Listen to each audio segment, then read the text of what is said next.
The knife slipped from Alira's hand and hit the stone floor with a sharp clang, and every head in the kitchen turned toward her at once. Her heart pounded, not because of the fallen knife, but because of the low growl she had heard outside the window only seconds before she dropped it.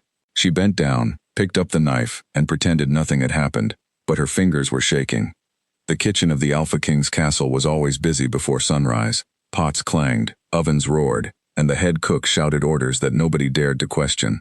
Alira had worked there since she was 14, ever since her parents died in a fever that swept through the lower village.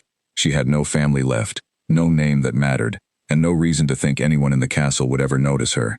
She kept her head down, did her work, and hummed softly to herself while she kneaded dough or stirred soup, because humming was the only thing that made the long hours bearable. She did not know that her humming carried further than the kitchen walls. She did not know that on the other side of the frosted glass window, 3 of the king's strongest wolves stood frozen in the moonlight, their ears pressed forward, completely still, as if the sound coming from inside was the only thing in the world worth hearing. Cade, the youngest of the king's personal guard, was the first to notice it. He had gone outside to patrol the kitchen wing that night, a duty he usually found boring, since nothing exciting ever happened near the ovens and food stores. But that night, as he passed beneath a lit window, a sound stopped him completely. It was a woman's voice, humming a slow, sad melody, and something about it made the wolf inside him go quiet and calm in a way it never had before. He stood there for a long moment before he realized he had stopped breathing. "What are you doing?" a voice said behind him, and Cade spun around to see Wren, another guard, walking toward him with a raised eyebrow. "Listen," Cade said, holding up a hand. Wren stopped, confused, but then he heard it too. The humming. Soft, unpolished, but somehow more soothing than any song either of them had heard before. Wren's wolf, usually alert and tense during night patrols, suddenly felt like lying down in the grass and closing its eyes. "What is that?" Wren whispered. "I don't know," Cade said, "but I think we need to find out." They did not go inside. They did not knock on the door or announce themselves. Instead, they simply stood beneath the window, side by side, listening, until the humming stopped and the kitchen light went dark. Only then did they walk away, neither of them speaking, both of them shaken by something they could not explain. The next night they returned. This time a third guard came with them, a broad-shouldered man named Farid, who had heard the story from Wren and refused to believe it until he experienced it himself. The moment he heard Alira's voice drifting through the glass, his skepticism vanished. His wolf, usually restless and eager for a fight, became as calm as a sleeping child. "This is not normal," Farid muttered. "No," Cade agreed, "it isn't." Inside the kitchen, Alira had no idea that she had gathered an audience. She was too busy trying to finish her tasks before the head cook, a stern woman named Bettina, found something to criticize. Bettina had never liked Alira much, though she could never explain exactly why. Perhaps it was because Alira never complained, never gossiped, and never seemed to notice the harsh treatment she received from the other kitchen staff. Or perhaps it was simply because Alira hummed, and Bettina found humming to be a foolish habit for someone with so little to be happy about. "Stop that noise," Bettina snapped one morning, startling Alira out of her rhythm. "You sound like a broken kettle." "Sorry," Alira said quietly, and went back to chopping vegetables in silence. She did not know that outside, in the shadows near the wall, 2 guards had been listening only moments before, disappointed when the humming suddenly stopped. Word began to spread among the king's guards, quietly at first, the way rumors do among people who are not supposed to gossip but cannot help themselves. A maid in the kitchens had a voice that calmed the wolf inside them. Some guards laughed it off, assuming it was nothing more than a strange coincidence. Others were not so sure. Wolves were creatures of instinct, and instinct rarely lied. The rumor eventually reached Doran, the beta of the pack, a serious man who had served the king since childhood and did not tolerate foolishness among his warriors. When Cade approached him nervously to report what had happened, Doran folded his arms and studied the young guard with narrowed eyes. "You expect me to believe that a kitchen maid's humming calmed 3 trained wolves?" Doran asked. "I know how it sounds," Cade said, "but it's true. You should hear it yourself." Doran did not believe in things he could not see with his own eyes, so that night, he positioned himself near the kitchen wing, hidden in the shadows, waiting. He told himself he was only doing this to prove the guards wrong and put an end to the ridiculous rumor before it spread further and distracted his warriors from their duties. When the humming began, faint at first, and growing steadier as Alira lost herself in her work, Doran felt something shift inside his chest. His wolf, which had been tense and alert only moments before, settled into a strange, unfamiliar peace. He stood frozen, unwilling to admit what his own body was telling him. He returned to his quarters that night deeply troubled. He had served the king for many years, and had learned to trust the instincts of his pack completely. If 3 separate wolves, and now himself, all reacted the same way to the same voice, then something was happening that could not be ignored. The following morning, Doran requested a private audience with King Alaric. The king sat in his study, a cold and quiet room filled with old books and maps of the kingdom's borders. Alaric had ruled for nearly a decade, ever since his father's death, and in that time, he had built a reputation as a strong but distant leader. He rarely smiled, rarely laughed, and rarely allowed anyone close enough to see what he truly felt. Years ago, before he became king, he had lost someone important to him, and since then, he had guarded his heart the way he guarded his kingdom, with walls too thick for anyone to climb. "You wish to speak with me," Alaric said without looking up from his papers. "Yes, my king," Doran said, choosing his words carefully. "There is something unusual happening among the guards. Several of them, myself included, have experienced strange calm near the kitchen wing at night. It seems to be connected to a maid who works there. Her voice, specifically her humming, appears to have an effect on us." Alaric finally looked up, his expression unreadable. "An effect?" "A calming effect," Doran said, "unlike anything I have felt before." Alaric considered this for a long moment. He had heard of bonds between wolves and certain rare humans, stories passed down through generations, though most believed such bonds to be nothing more than legend. A voice that could calm a wolf's instinct was not something to dismiss easily. "Bring me her name," Alaric said finally. "Ilara," Doran answered. "She has worked in the kitchens for several years. Quiet, unremarkable, according to the other staff." "Nothing about a wolf's reaction to her is unremarkable," Alaric said. "I want to see this for myself." That night, without informing anyone of his intentions, King Alaric left his private chambers and made his way toward the kitchen wing alone. He told himself he was simply investigating a strange occurrence among his guards, nothing more. He was the king, and it was his duty to understand anything unusual within his own castle walls. He found a shadowed corner near the same window where Cade and Wren had stood the nights before, and he waited. When Illyra's humming began, drifting softly through the glass, Alaric felt something he had not felt in years. It was not simply calm, it was recognition, deep and immediate, as though some part of him had been waiting for that exact sound for a very long time. His wolf, usually restrained and controlled beneath years of discipline, stirred with a longing so sudden and powerful that it startled him. He stood there, unmoving, long after the humming stopped and the kitchen light went dark. He did not understand what had happened to him, but he knew, without question, that he needed to see the woman behind that voice. He returned to his chambers before dawn, his mind unusually restless. He had ruled his kingdom with logic and discipline for years, never allowing emotion to interfere with his decisions. But that night, something inside him had shifted, something he could not simply reason away. The next morning, he summoned Doran once again. "I want her transferred," Alaric said. "Not far. Somewhere I can observe her without drawing attention." "The kitchen staff will ask questions," Doran warned. "Then give them an answer that satisfies them," Alaric said. "I don't care what it is. I only care that it's done quietly." Doran nodded, though he could see something had changed in his king. He had never known Alaric to take a personal interest in kitchen staff, or in anyone outside his closest circle for that matter. Whatever was happening, it was clear the king intended to understand it fully, no matter what it took. Meanwhile, Ilara remained completely unaware of the attention gathering around her. She continued her work as always, humming softly whenever the kitchen grew quiet enough, never imagining that her simple habit had caught the attention of the most powerful man in the kingdom. That evening, as she scrubbed the last of the pots before bed, she felt a strange chill run down her spine, the sensation of being watched. She turned toward the window, but saw nothing except darkness and her own faint reflection in the glass. She told herself it was only exhaustion playing tricks on her mind, and she finished her chores before retreating to the small servants' room she shared with 2 other girls. She had no way of knowing that outside her window, hidden in shadow, a king had stood only moments before, staring at the glass as though trying to see through it, into the life of a woman he had never spoken to, yet somehow already felt connected to in a way he could not explain.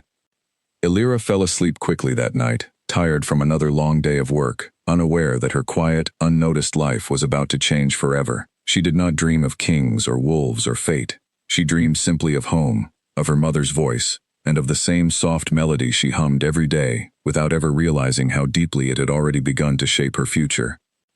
Outside, the castle grounds remained still, but among the king's guards, a new kind of tension had begun to build, one built not from danger, but from wonder. Something rare was happening within their walls, something none of them fully understood yet, but something every single one of them could feel deep within their bones.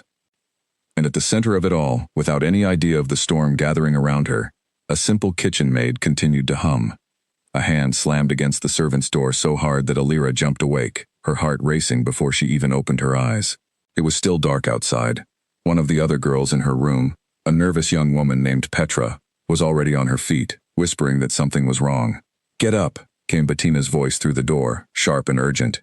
"You are wanted. Now." Alira threw on her apron, her mind spinning with worry.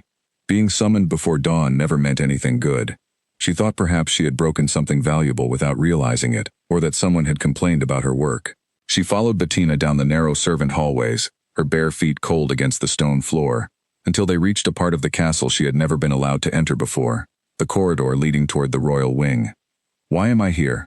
Alira asked, unable to hide the tremor in her voice. "I don't know," Bettina admitted, and for the first time, Alira heard something unfamiliar in the older woman's tone. Uncertainty, even fear. "I was only told to bring you, nothing more."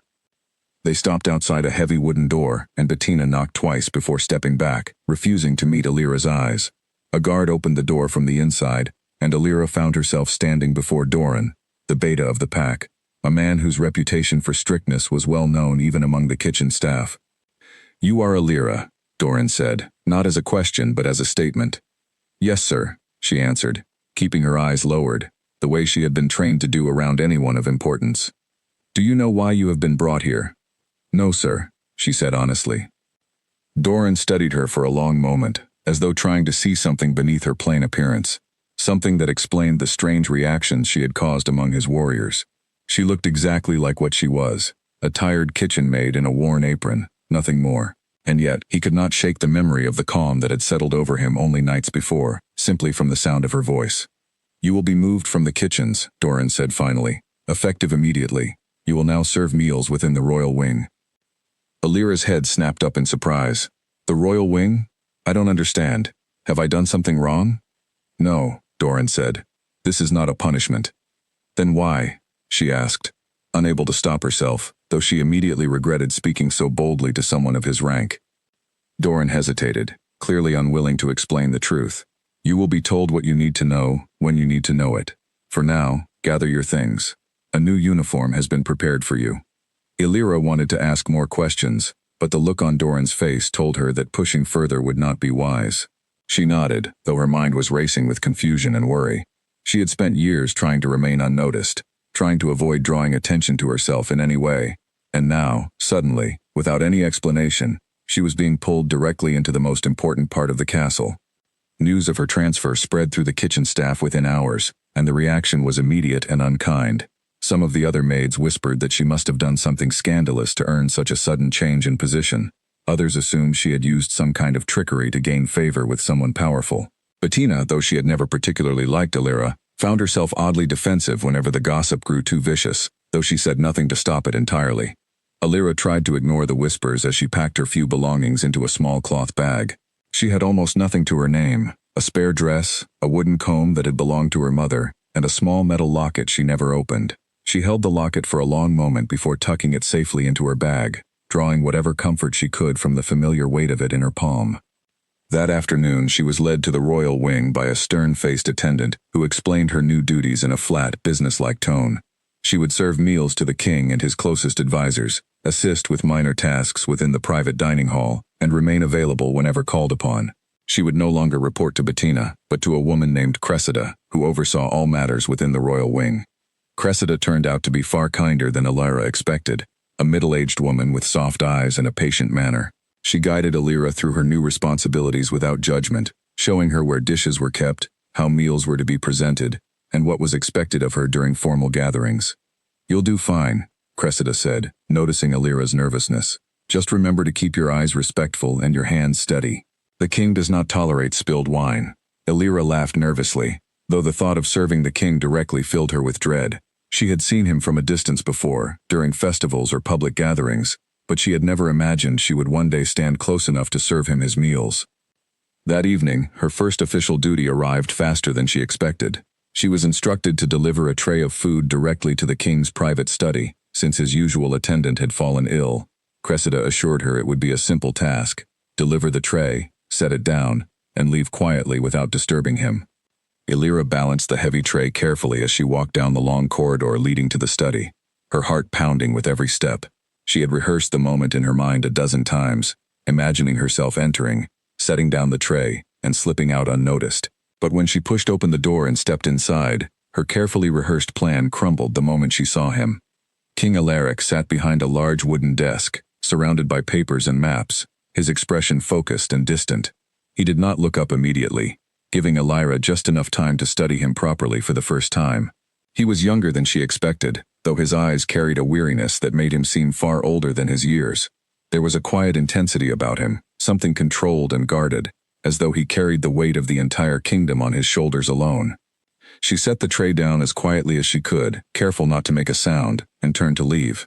"Wait," Alaric said suddenly, and Illyra froze. She turned back slowly, unsure of what she had done wrong. "Yes, my king?"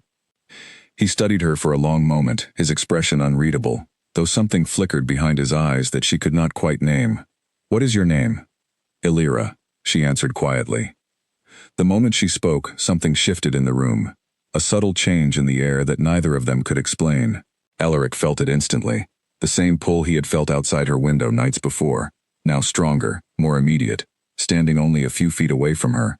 His wolf, usually silent and controlled, stirred restlessly beneath his skin, urging him closer. Illyra felt it too, though she did not understand what it meant. A strange warmth spread through her chest, and for a brief moment, she forgot to lower her eyes respectfully, staring instead directly at the king, caught in something neither of them could name. "You may go," Alaric said finally, his voice rougher than before, as though he were forcing the words out against his own will.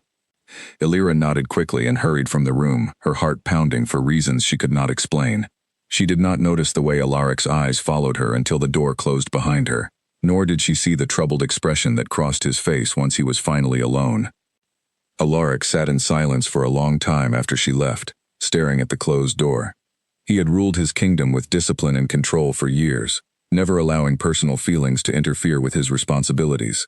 And yet, something about this quiet kitchen maid had unsettled him in a way nothing had in years. He thought of his first mate, gone now for many years, and the years of loneliness that had followed her loss. He had built walls around his heart so carefully that he believed nothing could ever break through them again. But standing in that room with Illyra, even for those brief moments, he had felt something he thought he had lost forever. He told himself it meant nothing, that it was simply the strange effect she seemed to have on wolves in general, nothing more than instinct reacting to an unusual voice. But even as he tried to convince himself of this, he found himself already looking forward to the next time she would enter the room. Meanwhile, word of Illyra's encounter with the king spread quickly among the royal wing staff, growing more exaggerated with each retelling. By the time the story reached Lady Isolde, a noblewoman who had spent months cultivating a relationship with King Alaric in hopes of securing a political marriage, the tale had transformed into something far more dramatic than the simple truth. Isolde listened carefully as her attendant described the rumor, her expression growing colder with each detail. She had worked too hard, sacrificed too much, to allow some unknown kitchen maid to interfere with her carefully laid plans. "A kitchen maid," Isolde repeated slowly, as though testing the words for weakness, serving him privately now. "Yes, my lady," the attendant said nervously. Isolde said nothing for a long moment, her mind already working through the possibilities. She had not spent years building alliances and favor within the castle, only to lose everything to someone so far beneath her in status. Whatever this maid meant to the king, Isolde intended to understand it fully, and if necessary, remove her from the picture entirely. That night, as Illyra lay awake in her new quarters within the royal wing, unable to shake the strange warmth she had felt standing before the king, she had no idea that somewhere within the same castle walls, a dangerous rival had already begun plotting against her. Outside her window, though she did not know it, 3 familiar shadows gathered once again in the darkness, drawn by instincts they still did not fully understand, watching over her without her knowledge, as the quiet, unnoticed life she once knew continued slipping further and further away. A goblet shattered against the marble floor, and the entire dining hall fell silent. Illyra stood frozen, staring at the broken pieces scattered near her feet. her hands trembling as wine spread across the polished stone like a dark red stain.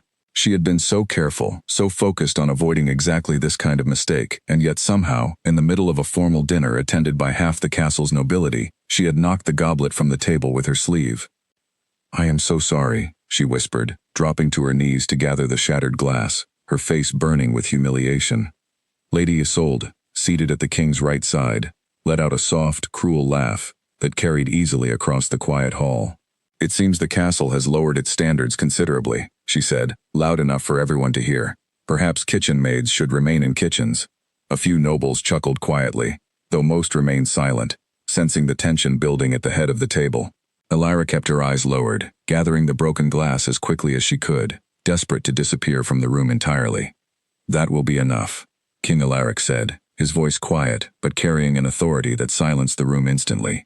He did not raise his voice, but the sharpness in his tone left no room for argument. "Accidents happen. It is nothing worth mocking." Isolde's smile faltered slightly, though she recovered quickly, smoothing her expression into something more composed. "Of course, my king. I meant no offense." Elira finished cleaning the mess as quickly as she could, her hands still shaking, and retreated from the hall the moment Cressida gave her a small nod of permission. She did not stop walking until she reached a quiet servants' corridor far from the dining hall, where she finally allowed herself to breathe.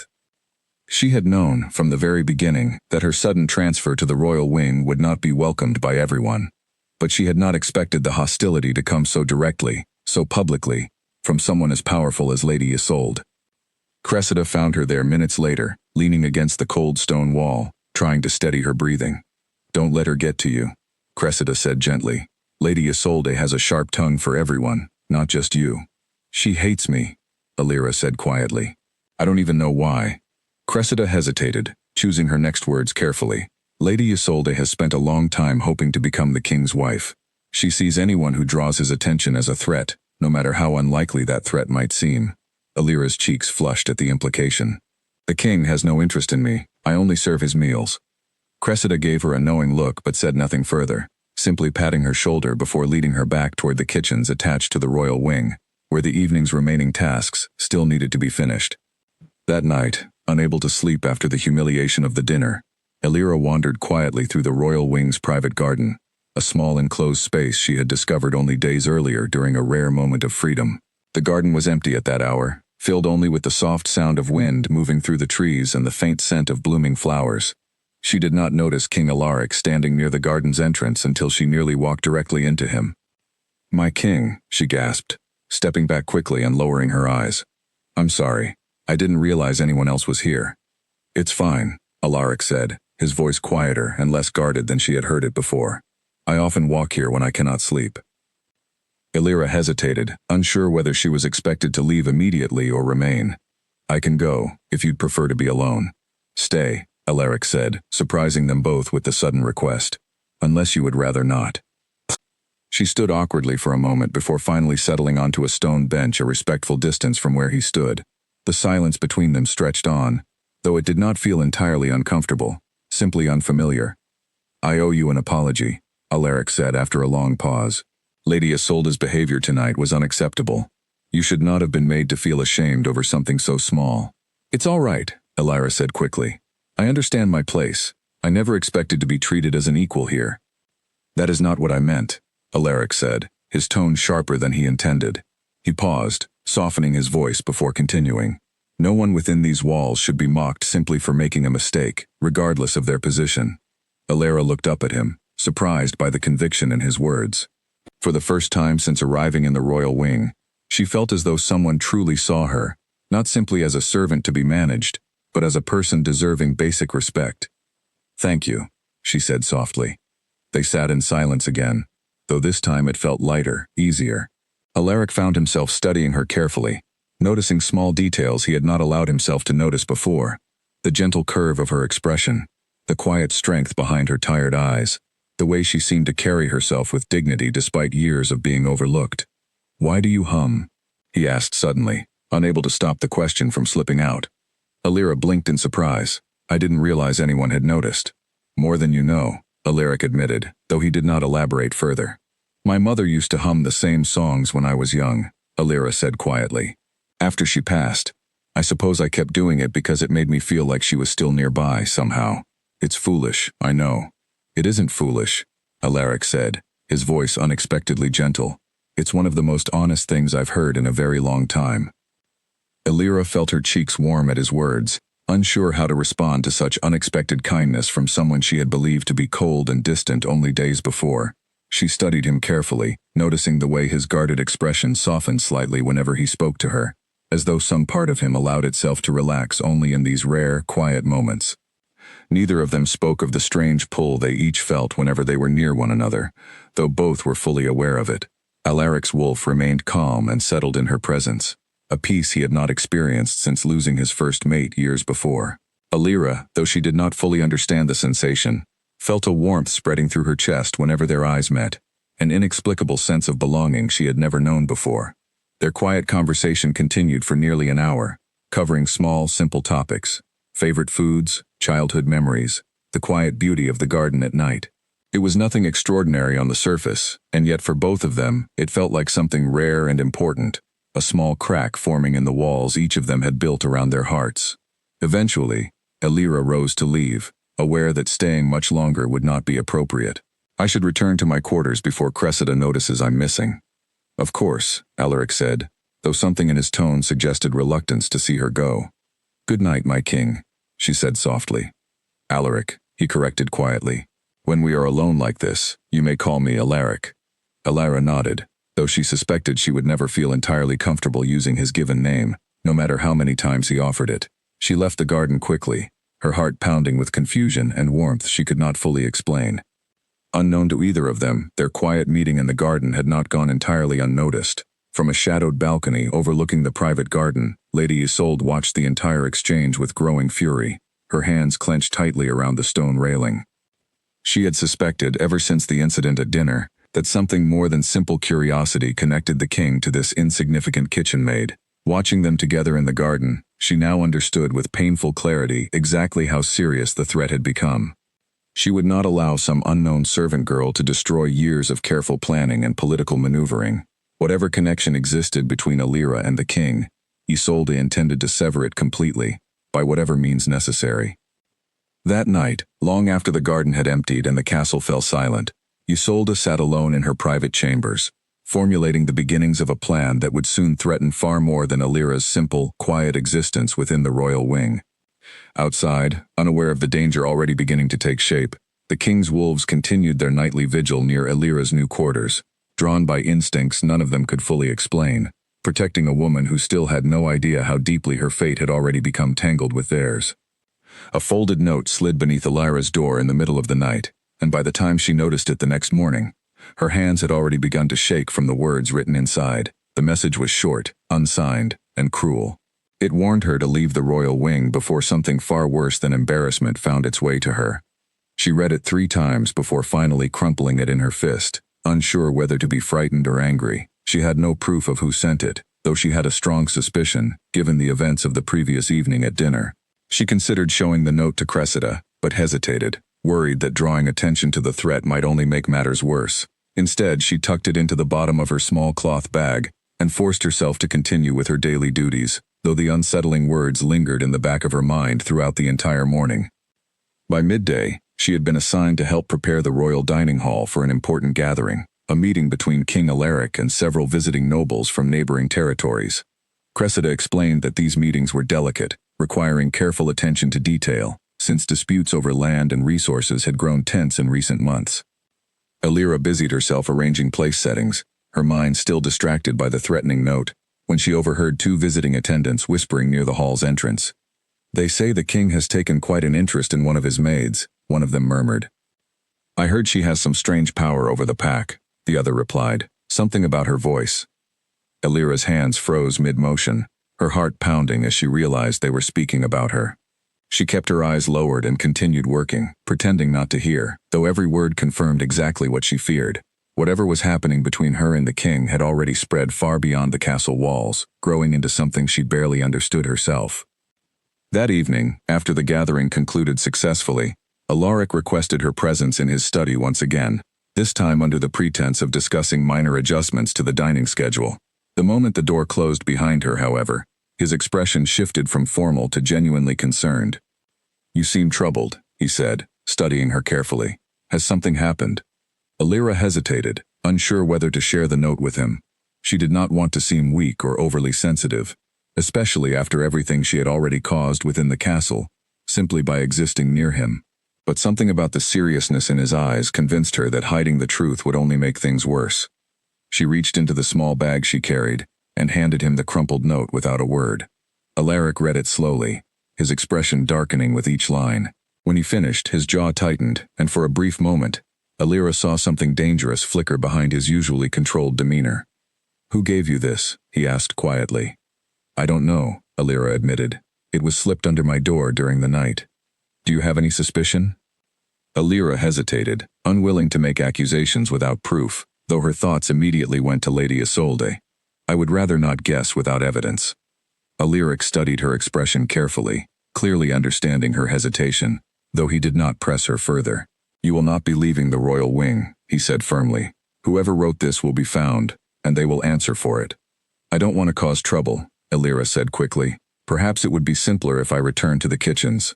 "No," Alaric said, his voice unexpectedly forceful. He caught himself, softening slightly before continuing. "You have done nothing wrong. I will not allow you to be pushed out of a place you have every right to be." Alira felt a rush of gratitude mixed with confusion at the intensity of his reaction. She had spent years believing herself invisible within the castle, someone whose comfort or safety mattered little to anyone in power. The idea that the king himself would take such a personal interest in protecting her still felt entirely foreign. "Thank you," she said softly. Alaric nodded, though the tension in his shoulders remained. He called for increased security around the servant quarters that night, ensuring that guards patrolled more closely near where Alira slept, though he made no mention of his suspicions to anyone beyond his most trusted advisors. Doran, upon learning of the threatening note, immediately increased patrols around the royal wing, his own suspicions aligning closely with the king's. He had noticed, in recent weeks, how Lady Isolde's demeanor had grown increasingly cold whenever Alira's name was mentioned, though he kept his observations to himself for the time being, unwilling to accuse someone of noble standing without solid proof. Meanwhile, within her private chambers, Lady Isolde grew increasingly frustrated as her initial attempt to frighten Alira away had clearly failed. She paced the length of her room, her mind working furiously to devise a more effective strategy. "She is more resilient than expected," Isolde muttered to her personal attendant, a quiet woman named Maid, who had served her loyally for years. A simple warning was not enough. "Perhaps a more direct approach is needed," Maid suggested carefully. Isolde considered this for a long moment, her expression calculating. "Perhaps," she agreed, "but it must be done carefully. I cannot afford to be connected to whatever happens next." The following days passed with an uneasy tension settling over the royal wing. Alira continued her duties as normal, though she remained constantly alert, glancing over her shoulder more often than usual, unable to fully shake the unsettling feeling that she was being watched. Despite the tension, her quiet moments with Alaric continued, each conversation drawing them slightly closer, though neither of them spoke directly of the strange bond growing between them. They met occasionally in the garden after long days, sharing simple conversations that gradually revealed more about who they truly were, beneath their respective roles as king and servant. During one such evening, as they sat together beneath the quiet canopy of trees, Alaric found himself confessing something he had not shared with anyone in years. "I had a mate once," he said quietly, staring out into the darkness rather than meeting her eyes. "Before I became king, she was taken from me during a border conflict many years ago." Alira remained silent, sensing the weight behind his words, allowing him the space to continue without interruption. "Since then, I have not allowed myself to feel anything close to what I felt for her," Alaric continued. "I convinced myself it was easier that way, safer, both for myself and for the kingdom." "And now?" Alira asked softly. Alaric turned to look at her, his expression more open and vulnerable than she had ever seen it. "Now, I find myself questioning everything I believe to be true." Neither of them spoke further, though the unspoken meaning behind his words settled heavily between them. Alira felt her heart racing, unsure whether to be frightened or hopeful about what his confession might mean for both of their futures. She left the garden that night more confused than ever, her mind swirling with questions she did not yet know how to answer. She was, after all, only a kitchen maid, someone with no status, no family, and no claim to anything beyond her own two hands and quiet voice. The idea that a king, one burdened with the weight of an entire kingdom, might feel something real for someone like her, seemed both wonderful and impossible at once. Unbeknownst to either of them, Lady Isolde's patience had finally run out. That same night, she met privately with a group of mercenaries she had secretly hired weeks earlier, individuals willing to carry out tasks too dangerous or dishonorable for anyone within the castle's official guard. "She needs to disappear," Isolde instructed coldly. "An accident, nothing more, something that raises no questions." The leader of the mercenaries, a scarred man named Corwin, nodded silently, accepting the small pouch of coins Isolde offered without hesitation. "It will be done quietly," Corwin assured her. Isolde watched them leave with a cold sense of satisfaction, believing she had finally found a solution to the problem threatening everything she had worked toward. She had no intention of allowing some insignificant kitchen maid to steal away the future she had spent years carefully planning for herself. As the castle settled into another quiet night, completely unaware of the danger now gathering just beyond its walls, Illyra slept peacefully in her small chamber, dreaming once again of her mother's gentle voice, unaware that her simple, quiet life was about to be threatened in ways she could never have imagined. A shadow moved across Illyra's window just before dawn, and though she did not see it, Cade did. He had taken the late patrol shift again, drawn as always toward the quiet corner of the royal wing where her chamber stood, and this time, what he saw made his blood run cold. A figure crouched near the kitchen supply entrance below her window, moving with the careful precision of someone who did not belong there. Cade did not hesitate. He let out a low signal, a sound only another wolf would recognize, and within moments, Ren and Farid appeared beside him, alert and ready. Together, they moved silently toward the intruder, cutting off any possible escape route before the man even realized he had been spotted. The intruder turned out to be one of Corwin's mercenaries, sent ahead to study the layout of the servant quarters before the planned attack. Cornered and outnumbered, he was quickly subdued and dragged before Doran for questioning. Doran wasted no time interrogating the man, his patience thin given the seriousness of the situation. Under pressure, and faced with the very real threat of the pack's fury, the mercenary eventually confessed everything, revealing not only the planned attack on Illyra, but also the name of the noblewoman who had hired them. When Doran brought the news to King Alaric early that morning, the reaction was immediate and severe. Alaric's expression, usually composed and controlled, twisted into something far darker, as he processed the confirmation of what he had already suspected. "Lady Isolde," he said quietly, his voice dangerously calm. "The man confessed without hesitation," Doran confirmed. "There is no doubt remaining." Alaric's hands clenched into fists at his sides. He had ruled his kingdom through discipline and restraint for years, refusing to allow personal emotion to cloud his judgment. But the thought of Illyra facing genuine danger, of someone deliberately plotting to harm her, shattered whatever composure he had left. "Where is she now?" he demanded. "Still asleep, unaware of what nearly happened," Doran said. "The guards remain stationed outside her chamber." "Keep them there," Alaric ordered. "Double the number immediately. I want no risk taken with her safety." Doran nodded and moved quickly to carry out the king's instructions, though he could see clearly how deeply this situation had affected his ruler. Never before had he seen Alaric react with such raw, unguarded emotion, not even during the most serious political disputes the kingdom had faced in recent years. Illyra woke later that morning completely unaware of how close danger had come to her during the night. She noticed immediately, however, the unusual number of guards stationed near her chamber and throughout the royal wing hallways, their expressions tense and alert in a way she had not seen before. "What's happening?" she asked Cressida nervously as she made her way toward the kitchens attached to the royal wing. Cressida hesitated, clearly uncertain how much she was permitted to share. "There was an incident during the night. Nothing you need to worry about. The king has simply increased security as a precaution." Illyra sensed there was more to the story than Cressida was willing to admit, but she did not press further, trusting that she would eventually learn the truth when the time was right. That truth arrived sooner than expected. Later that afternoon, she was summoned once again to the king's study, though this time, the atmosphere felt entirely different from their previous private conversations. Doran stood beside Alaric, his expression grim, and several other guards remained stationed just outside the door. "Sit, please," Alaric said gently, gesturing toward a chair across from his desk. Illyra sat down slowly, sensing the seriousness of whatever news awaited her. "Has something happened?" Alaric hesitated, clearly struggling with how best to explain the situation, without causing her unnecessary distress. Finally, he decided honesty was the only path forward. "Last night, one of our patrols discovered a man attempting to study the layout near your chamber. He has since confessed to being part of a plan intended to cause you serious harm. Elira's face paled instantly. Harm? Who would want to harm me? The man was hired, Alaric continued carefully, by Lady Isolde. The room fell silent for a long moment as Elira absorbed the weight of his words. She had known Isolde disliked her, had witnessed her cruelty firsthand during the incident at dinner, but she had never imagined the noblewoman's hatred ran deep enough to justify something so serious. I don't understand, Elira whispered. Why would she go this far?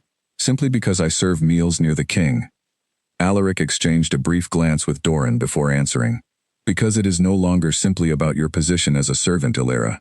Lady Isolde has recognized something that I myself have struggled to accept, something I believe you may have sensed as well. Elira's heart pounded as she waited for him to continue, though some part of her already understood exactly what he was about to say. There is a bond between us, Alaric said quietly, his voice steady, despite the vulnerability behind his words. One that I have felt growing stronger since the very first night I heard your voice outside the kitchen window. My wolf recognized something in you long before I was willing to admit it myself. Elira sat in stunned silence, memories of every strange, unexplainable moment between them suddenly falling into place. The warmth she felt whenever they were near one another, the calm that settled over her whenever their eyes met, the inexplicable sense of belonging she had never experienced before arriving in the royal wing. A bond, she repeated softly. You mean, the kind spoken of in old stories, mates? Yes, Alaric confirmed. Elira's mind raced, overwhelmed by the sudden confirmation of something she had never truly believed possible for someone like herself. She had grown up hearing stories of fated mates among the wolves, tales meant for nobility and pack leaders, never imagining such a bond could exist for an ordinary kitchen maid with no family, no status, and no claim to anything beyond her own quiet existence. This is why Lady Isolde wants me gone, Elira said slowly, the pieces finally falling into place. She sees me as a threat to her plans to become your wife. Yes, Alaric admitted, and I will not allow her, or anyone else, to harm you because of something neither of us chose, yet both of us clearly feel. Elira looked up at him, searching his expression for any sign of hesitation or doubt, but found only quiet determination. What happens now? Now, Alaric said firmly. Lady Isolde will answer for her actions before the full pack council, and you will remain here, protected, for as long as necessary. Doran cleared his throat gently, drawing their attention. There is another matter that requires discussion. During the investigation, one of the pack elders noticed something unusual about a mark on Elira's wrist. Elira glanced down instinctively at the small birthmark she had carried her entire life, a faint pattern near her wrist that she had never given much thought to, assuming it to be nothing more than an ordinary blemish. What kind of mark? She asked, confused. The elder believes it may be connected to a lost bloodline, Doran explained carefully. One believed extinct for generations, wolf-born humans, descended from an ancient pack lineage, thought to have disappeared long ago.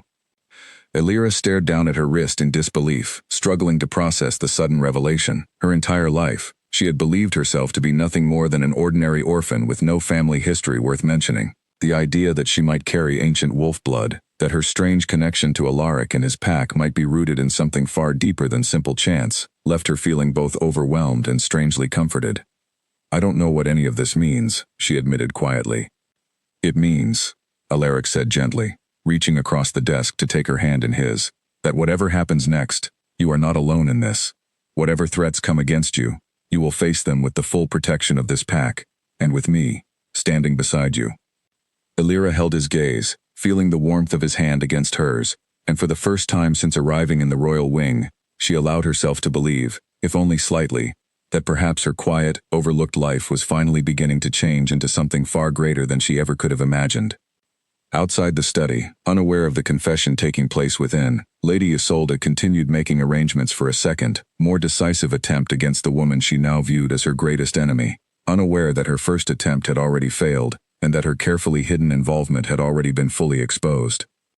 An old woman's cane struck the stone floor 3 times, sharp and deliberate, silencing the murmuring crowd gathered within the pack's ancient meeting hall. Elira stood at the center of the room, feeling every eye upon her, as the pack elder who had first noticed her birthmark stepped forward to examine her wrist once again, this time before the full council of pack leaders. The elder, a small, sharp-eyed woman named Odessa, held Elira's arm gently but firmly, tracing the faint pattern near her wrist with careful attention. The hall remained utterly silent as she studied the mark, comparing it against an old, weathered book she had brought with her, its pages filled with faded illustrations of ancient bloodline symbols. "It matches," Odessa finally announced, her voice carrying easily through the quiet hall. "The Varlan bloodline. Wolf-born humans, believed lost since the great conflict 3 generations past." A wave of murmurs spread through the gathered pack members, some skeptical, others openly astonished. Doran, standing near the front of the hall beside King Alaric, exchanged a serious glance with his ruler, both of them recognizing the significance of Odessa's words. "The Varlan line was said to carry a natural harmony with wolves," Odessa continued, addressing the room directly now. "Humans born of this bloodline were known to calm even the most aggressive wolves simply through voice and presence. It was considered one of the rarest gifts among our ancient allies." Alira listened in stunned silence, struggling to reconcile this new information with everything she had believed about herself for her entire life. She had grown up believing herself to be nothing more than an ordinary orphan, with no family history, no legacy, nothing beyond her own 2 hands and a habit of humming old songs to comfort herself during difficult days. "How is this possible?" she finally asked, her voice trembling slightly. "My parents were simple villagers, farmers, nothing more." Odessa studied her carefully before answering. "Bloodlines can remain hidden for generations, child, passed quietly through families who themselves may not even realize what they carry. It is possible your parents never knew the truth of their own heritage." Alira absorbed this information slowly, memories of her parents flooding back, small details she had never thought twice about before. Her mother's insistence on teaching her old songs passed down through her own family. Her father's quiet respect whenever wolves howled in the distant hills, treating the sound almost as though greeting old friends rather than fearing predators. "This changes everything," one of the council members spoke up from the back of the hall, his tone edged with unease. "If she truly carries Varlan blood, her bond with the king cannot be dismissed as simple coincidence. It confirms what many of us have already suspected," Doran said firmly. "The bond between Alira and King Alaric is genuine, rooted in something far older and more significant than either of them initially realized." Alaric stepped forward then, his expression calm but resolute as he addressed the gathered council directly. "Regardless of bloodlines or ancient history, my intentions remain unchanged. Alira will be protected, fully and completely, as would any member of this pack facing threats against her safety." His words carried clear authority, silencing any remaining doubts among the gathered council members. Even those who had initially been skeptical of the situation now recognized the seriousness with which their king regarded the matter. Following the council meeting, Alira found herself walking numbly through the castle corridors, her mind overwhelmed by everything she had just learned. Cressida, sensing her distress, gently guided her toward a quiet sitting room, away from the curious eyes of castle staff, allowing her time to process the sudden revelations. "I don't know who I am anymore," Alira admitted quietly, staring down at her hands. "Yesterday, I was simply a maid. Today, apparently, I carry some ancient bloodline I never knew existed." "You are still exactly who you were yesterday," Cressida said gently. "Kind, hardworking, humble. Knowing more about where you come from doesn't change any of that." Alira managed a small, grateful smile, though the weight of everything happening around her remained heavy on her shoulders. She thought of Alaric, of the quiet moments they had shared in the garden, of the confession he had made about the bond he felt toward her. Everything now felt more complicated, more significant, than she had ever imagined possible. Meanwhile, news of the council's confirmation spread quickly throughout the castle, reaching Lady Isolde within hours. She received the information with cold, controlled fury, her carefully maintained composure barely masking the rage building beneath the surface. "The Varlan bloodline," Isolde repeated slowly, testing the unfamiliar words with visible disdain. "A convenient discovery, wouldn't you agree?" Her attendant, Mirelle, remained cautiously silent, sensing the dangerous mood settling over her mistress. "They believe this justifies everything," Isolde continued, pacing furiously across her private chambers, as though ancient blood somehow erases years of careful political planning. She stopped abruptly, turning to face Mireille with renewed determination. "This changes nothing. If anything, it makes her removal even more urgent. The longer she remains within these walls, claiming legitimacy through some conveniently discovered bloodline, the more difficult she becomes to remove." "The first attempt failed," Mireille reminded her carefully. "Security has increased significantly since then." "Then we adjust our approach," Isolde said coldly. "Something more direct, something that cannot easily be traced back to hired mercenaries." She began outlining a new plan, one far more dangerous than her initial attempt, involving a carefully staged incident during an upcoming gathering, one that would appear to be a tragic accident rather than a deliberate attack. Unaware of the danger still gathering against her, Alira spent the following days adjusting slowly to her newfound identity. Though she remained humble and largely unaffected by the sudden shift in how the pack viewed her, she continued performing her duties within the royal wing exactly as before, refusing any suggestion that her circumstances entitled her to special treatment. Her relationship with Alaric, meanwhile, continued deepening with each passing day. Their quiet evenings in the garden became a regular occurrence, filled with conversations that gradually revealed more about their hopes, fears, and the quiet loneliness each of them had carried long before their paths ever crossed. During one such evening, Alaric finally allowed himself to voice something he had been hesitant to admit even to himself. "I did not expect to feel this way again," he confessed quietly, watching the moonlight filter gently through the garden trees. "After losing my first mate, I convinced myself that part of my life was finished entirely." "And now?" Alira asked softly, echoing the same question she had asked once before. "Now, I find myself hoping for a future I never believed possible," Alaric admitted. "One that includes you, if you are willing." Alira's heart raced at his words, though uncertainty still lingered beneath her growing feelings. "I am still only a maid, Alaric. Bloodline or not, I know nothing of ruling a kingdom, or standing beside someone of your position." "You underestimate yourself," Alaric said gently. "Kindness, humility, strength through hardship, these are qualities far more valuable than noble birth or political training." Alira smiled softly, though worry remained etched across her expression. "Lady Isolde will not accept this easily." "No," Alaric agreed, his tone hardening slightly. "She will not. But whatever she attempts next, I promise you, she will not succeed." Neither of them realized, as they sat together beneath the quiet canopy of trees, just how soon Alaric's promise would be tested, nor how close danger had already crept toward the very heart of the castle they called home. Smoke curled from the corner of the banquet hall before anyone noticed the flames catching along the heavy curtains, and by the time the first scream rang out, the fire had already spread faster than anyone could control. The gathering, a celebration marking the anniversary of the king's rule, had drawn nearly the entire castle staff and nobility into the grand hall, and within moments, panic erupted as guests scrambled toward the exits. Alira had been standing near the back of the hall, assisting with the serving tables when the fire began. She turned toward the sound of the commotion just in time to see flames racing up the tapestries lining the far wall, the heat already becoming unbearable. "Everyone move toward the main doors," Doran's voice boomed across the chaos, directing guards to guide the panicking crowd safely outside. Alira began moving toward the exit alongside the other kitchen staff, but a sudden crash behind her caused her to spin around in alarm. A section of burning curtain had collapsed, blocking the smaller side exit that led toward the kitchen wing, the exact path several of the younger serving staff had been using to escape. Without thinking, she rushed toward the trapped group, pulling two terrified young girls away from the spreading flames, just as a support beam above them groaned dangerously. "This way," she shouted, guiding them toward an alternate route she knew well from her years working in the kitchens. She managed to lead the girls safely through a narrow servant corridor, emerging into the courtyard just as guards were beginning a full evacuation of the surrounding wings. Relief flooded through her as she watched the girls run safely toward their families, but her relief was short-lived. As she turned back to check whether anyone else remained trapped inside, a rough hand suddenly grabbed her arm, yanking her backward into the shadows near the courtyard wall.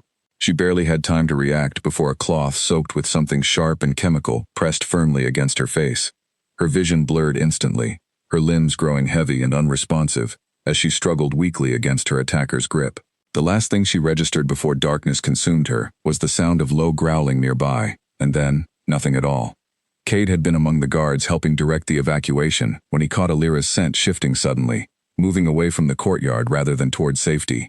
Instinct took over immediately, and he abandoned his post to follow the trail, his wolf senses sharpening as adrenaline surged through him.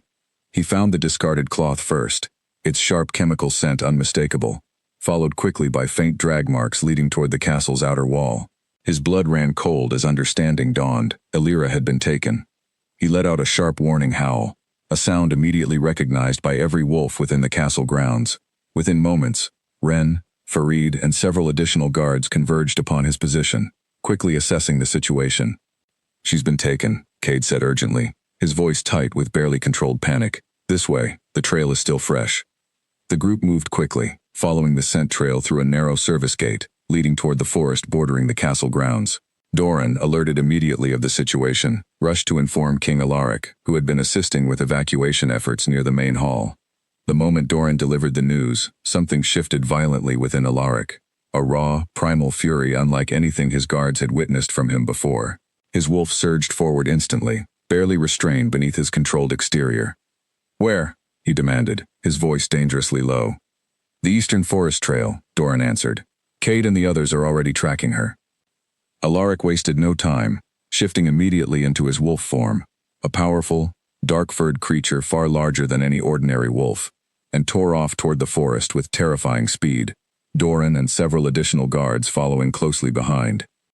Elira awoke slowly, her head pounding and her vision blurry, finding herself bound loosely to a wooden post within what appeared to be an abandoned hunting cabin deep within the forest. Corwin, the scarred mercenary leader who had accepted Isolde's earlier commission, stood nearby, watching her with cold, calculating eyes. "You're proving to be quite troublesome," Corwin said flatly, noticing her regaining consciousness. "My employer will be pleased this is finally finished." "Isolde sent you again," Elira said weakly, struggling against the ropes binding her wrists. "Don't waste your energy," Corwin advised. "No one will find you out here." Elira's mind raced, searching desperately for any way to buy herself time. She thought of Alaric, of the bond they shared, praying silently that somehow, some way, he would sense her danger the same way his wolves had sensed the intruder outside her window weeks before. Outside the cabin, the forest suddenly erupted with the sound of powerful paws crashing through underbrush, followed immediately by a chorus of fierce growls. Corwin startled, drawing a blade quickly as the cabin door shattered inward under the force of a massive dark-furred wolf. Alaric, still fully transformed, moved with terrifying speed and precision, knocking Corwin backward before he could react.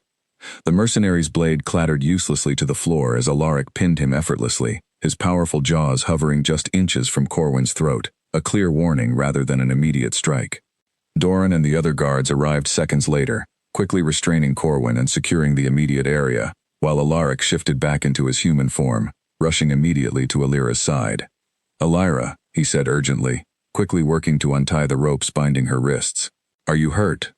"I'm all right," she said shakily, though tears of relief began spilling down her cheeks the moment she was finally free. "I knew you would come." Alaric pulled her gently into his arms, holding her tightly, as though reassuring himself that she truly remained safe. "I will always come for you," he said quietly, his voice thick with emotion he no longer attempted to hide, "no matter what stands between us." Elira buried her face against his chest, allowing herself finally to release the fear she had been holding since regaining consciousness. Around them, the guards secured Corwin fully, preparing to escort him back toward the castle for formal questioning. As they made their way back through the forest, Elira leaning weakly against Alaric's side for support, neither of them spoke much, though the events of the night had clearly solidified something between them that no longer needed to be questioned or doubted.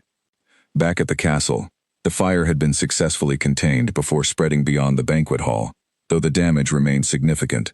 As guards and staff worked to assess the destruction, whispers had already begun circulating regarding the true cause of the chaos, suspicions quickly turning toward deliberate sabotage rather than accident. When Corwin was finally brought before Doran for formal questioning, his confession came swiftly, motivated largely by his own desire to avoid further punishment. He detailed everything, from the initial hiring by Lady Isolde, to the deliberate staging of the fire as cover for Elira's abduction. Doran immediately reported the full confession to King Alaric, who listened with quiet, controlled fury, his earlier panic now replaced by cold determination. "She endangered the entire castle," Alaric said quietly, "simply to remove one woman she viewed as a threat." "The council will need to be informed immediately," Doran said. "They will be," Alaric confirmed. "Lady Isolde's actions will not go unanswered." As dawn broke over the castle, revealing the full extent of the previous night's chaos, word of Lady Isolde's betrayal had already begun spreading rapidly among both nobility and staff alike, setting the stage for a reckoning that would finally bring her carefully hidden schemes into the light for everyone to see. A single candle burned low beside Elira's bed as she stared at the ceiling, unable to sleep despite the exhaustion weighing heavily on her body.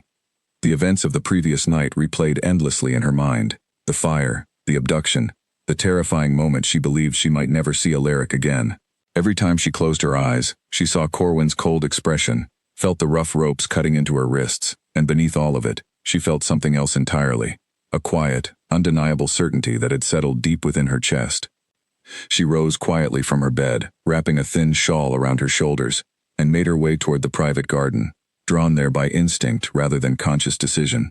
She was not entirely surprised to find Alaric already waiting there, standing beneath the same trees where so many of their quiet conversations had taken place. "You should be resting," Alaric said gently as she approached, though his own exhausted expression suggested he had not slept either. "I couldn't," Alara admitted. "Every time I close my eyes, I keep reliving it." Alaric nodded understandingly, closing the distance between them and taking her hands gently in his own. "I feared I might lose you before I ever had the chance to fully claim what already exists between us." Alira looked up at him, her heart pounding at the seriousness in his tone. "What do you mean?" Alaric hesitated only briefly before continuing. "The bond between mates is rarely spoken of so openly, especially among humans unfamiliar with our ways. But what I feel for you, Alira, is not simply affection or attraction. My wolf recognized you as its true mate the very first night it heard your voice, months before either of us understood what was happening." Alira's breath caught, memories flooding back of every strange, unexplainable moment since her transfer to the royal wing, the calm that settled over him whenever they were near, the warmth she felt whenever their eyes met, feelings she had dismissed as simple imagination until now. "I feel it too," she admitted softly, though I didn't understand what it meant until recently. "There is a way," Alaric said carefully, "to fully confirm the bond between us. A simple ritual, recognized among the pack, that would bind us together permanently, both in body and spirit." Alira's heart raced at the implication of his words. "Are you asking me to become your mate?" "I am," Alaric confirmed, his voice steady, despite the vulnerability clearly visible in his expression. "Though I understand if you need time to consider everything this would mean, for your life, and for your place within this pack." Alira hesitated, torn between the overwhelming pull she felt toward him, and the fear of everything such a decision would change. She had spent her entire life believing herself destined for nothing more than quiet servitude, and the sudden possibility of becoming Luna of the entire pack still felt impossibly distant from the reality she had always known. "I'm afraid," she admitted honestly, "not of you, but of everything this would mean. I know nothing of ruling, of politics, of the responsibilities that come with your position."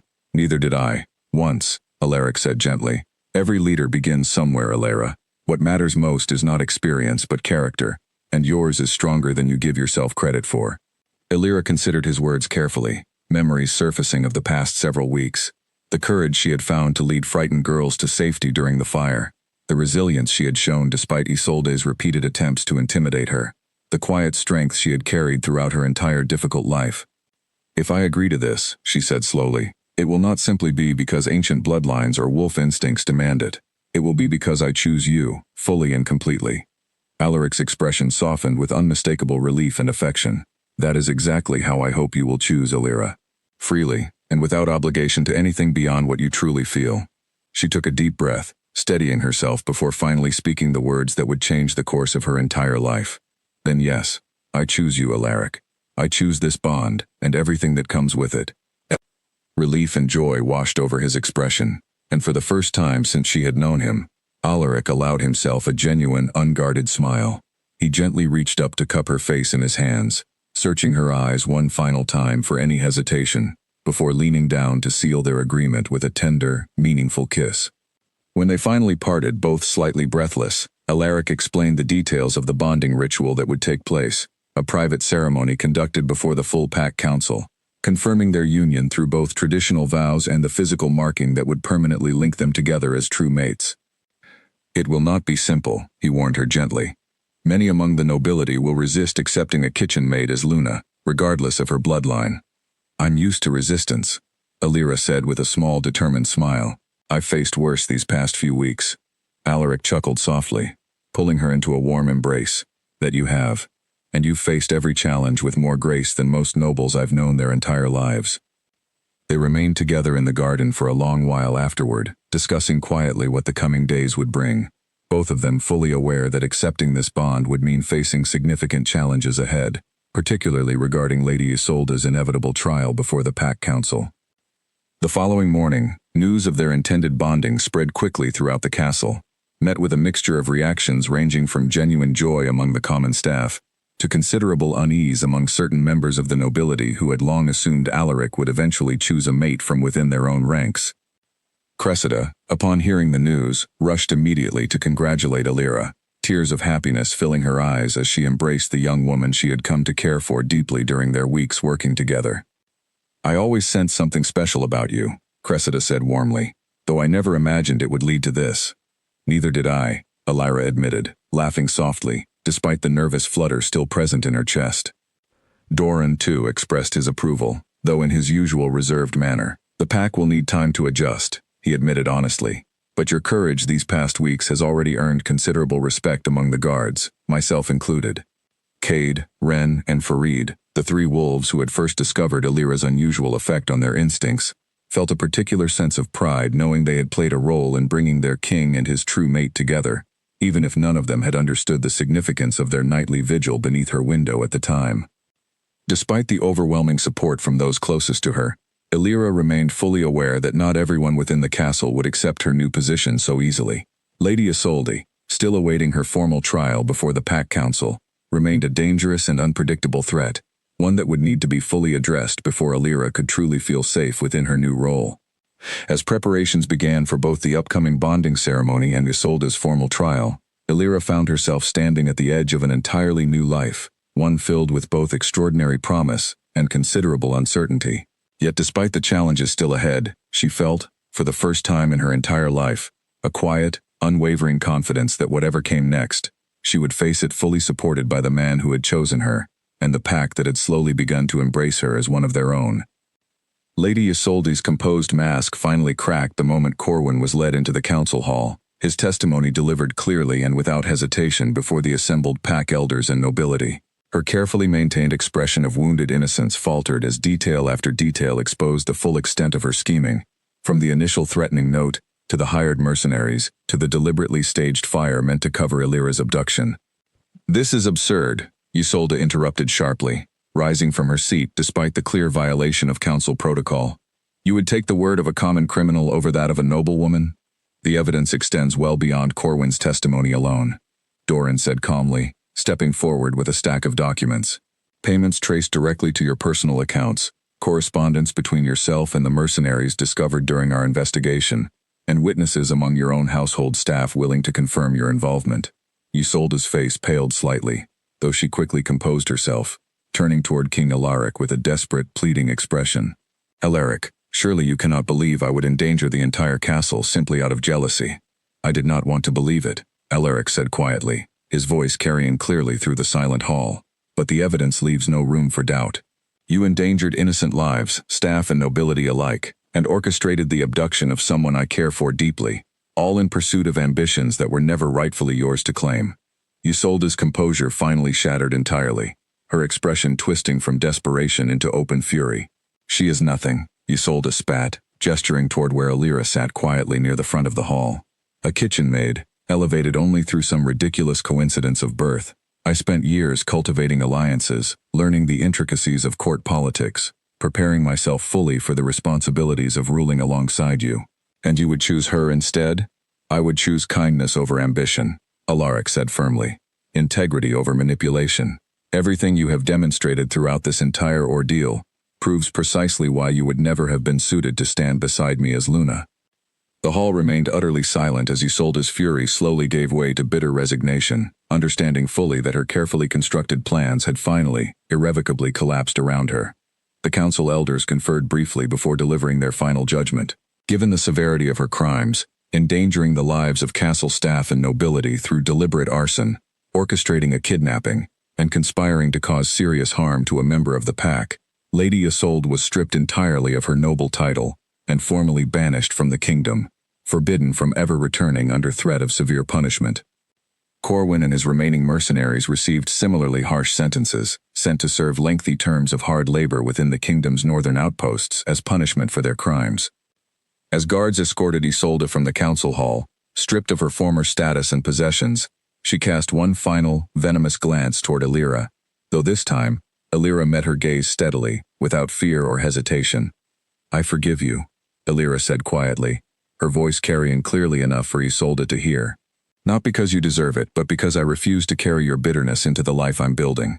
Isolde said nothing in response, though something flickered briefly behind her cold expression, before the guards led her away entirely, out of the castle and out of their lives permanently. With Isolde's threat finally eliminated, the atmosphere within the castle shifted noticeably, tension giving way gradually to genuine excitement surrounding the upcoming bonding ceremony between King Alaric and Alira. Preparations began immediately, transforming the castle's grand hall, still bearing faint traces of fire damage from weeks before, into a space worthy of celebrating their union. Cressida took charge of preparing Alira for the ceremony, insisting on personally selecting fabrics and designs that honored both Alira's humble origins and her newly recognized status as future Luna. Rather than the elaborate, heavily embellished gowns typically favored by noblewomen, Cressida chose something simpler, elegant fabric in soft, natural tones that reflected Alira's genuine character far better than ostentatious luxury ever could. "You don't need excessive decoration to look every bit the Luna you are becoming," Cressida said warmly, adjusting the delicate fabric around Alira's shoulders. "Your strength speaks clearly enough on its own." Alira smiled softly, still occasionally overwhelmed by how quickly her entire life had transformed, yet increasingly confident in the path she had chosen.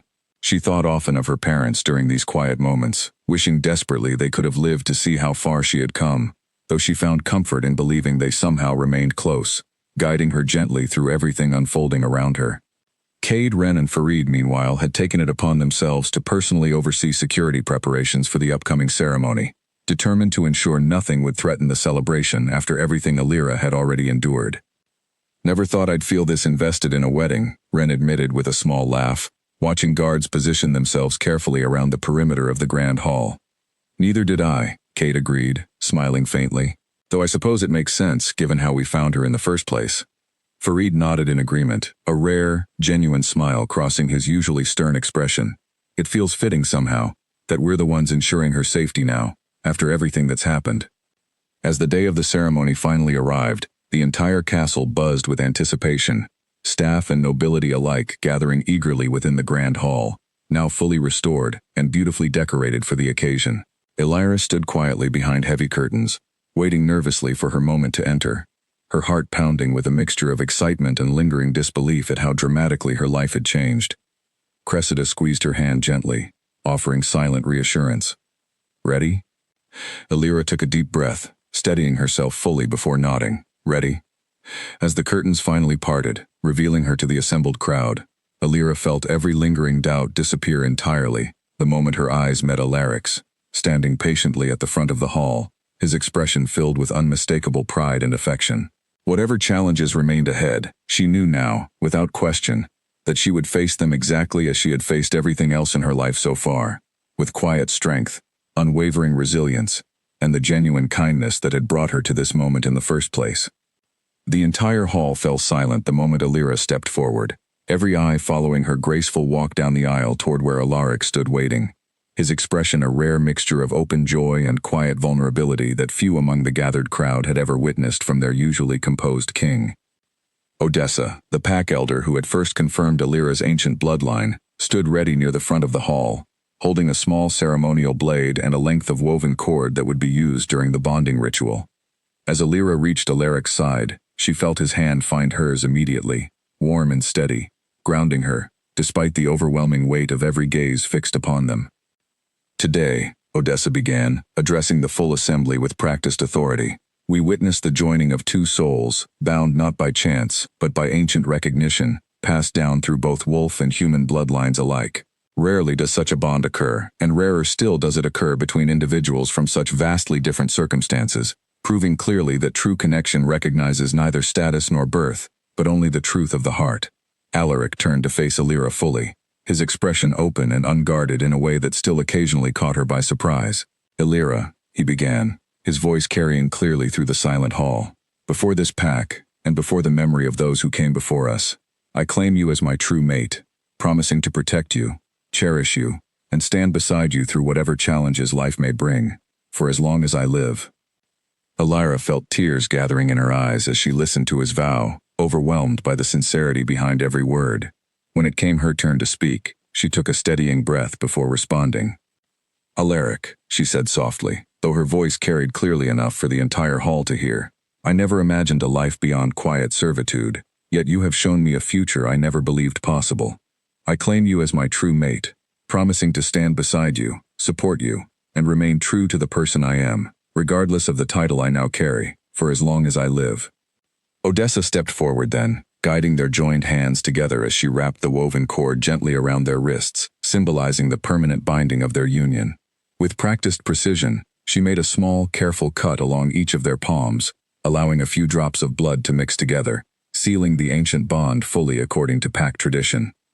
As their blood mingled, a warmth spread instantly through Alira's entire body, stronger than anything she had felt before, confirming without any remaining doubt the depth of the connection now permanently linking her to Alaric. Judging by the way his own expression shifted, filled with quiet awe, she understood he felt the exact same overwhelming sensation. "By blood and bond," Odessa announced to the gathered crowd, "the union is sealed.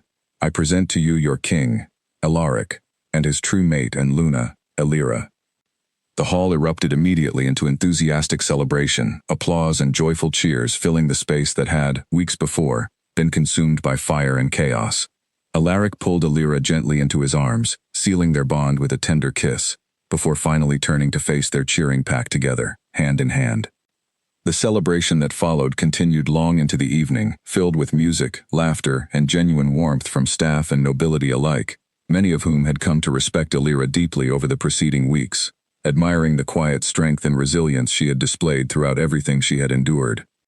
Cade, Ren, and Farid found themselves seated together near the edge of the celebration, watching with quiet satisfaction as their king and new Luna moved gracefully among the gathered guests. "Feels strange, doesn't it?" Ren mused, watching Alira laugh warmly at something Cressida had said nearby, remembering how it all started, just her humming quietly in the kitchens, completely unaware any of us were even listening. "Strange," Cade agreed, smiling faintly, "but exactly as it should be, I think. Some things simply find their way, regardless of how unlikely they seem at first." Farid nodded in agreement, raising his cup slightly in a quiet, private toast to the woman whose simple habit of humming had ultimately reshaped the future of their entire pack. As the days following the ceremony passed, Alira settled gradually into her new role as Luna, though she remained fiercely committed to maintaining the humble values that had defined her entire life. She insisted on personally visiting the kitchen staff regularly, maintaining close friendships with those who had once worked alongside her, refusing to allow her elevated status to distance her from the people who had known her long before anyone recognized her true worth. Bettina, the stern head cook who had once scolded Alira for humming too loudly, found herself surprised and genuinely moved when Alira requested her presence personally during the first royal feast following the bonding ceremony, ensuring the older woman received proper recognition for her years of dedicated service within the castle kitchens. "You didn't need to do this," Bettina said, clearly emotional despite her usual gruff demeanor. "I wanted to," Alira said warmly. "You taught me more than you realize, even if it didn't always feel that way at the time." As months passed, Alira continued growing more confident in her new responsibilities, gradually earning genuine respect and admiration from nobility who had initially doubted her worthiness for such an elevated position. Her natural kindness, combined with the quiet strength she had demonstrated throughout Isolde's dangerous schemes, ultimately proved far more persuasive than any noble birth or formal training ever could have been. Alaric, meanwhile, found himself continually amazed by how completely Alira had transformed not only his own life, but the atmosphere of the entire castle, bringing warmth and genuine connection into spaces that had, for years, felt cold and distant under his careful, guarded rule. On quiet evenings, long after the responsibilities of the day had finally settled, Alaric and Alira often found themselves back in the same private garden where their relationship had first begun to deepen, sitting together beneath the same quiet trees, watching the stars above in comfortable, contented silence. And sometimes, when the castle grew fully quiet and still, staff passing through the halls late at night would catch the faint, familiar sound of humming, drifting gently from the royal wing, a simple, comforting melody that had once belonged only to a lonely kitchen maid, now carried proudly by the pack's beloved Luna, a woman who had risen from quiet, unnoticed beginnings into a life she never could have imagined, yet one she had fully earned through nothing more than her own quiet strength, unwavering kindness, and the simple, honest habit of humming softly while she worked.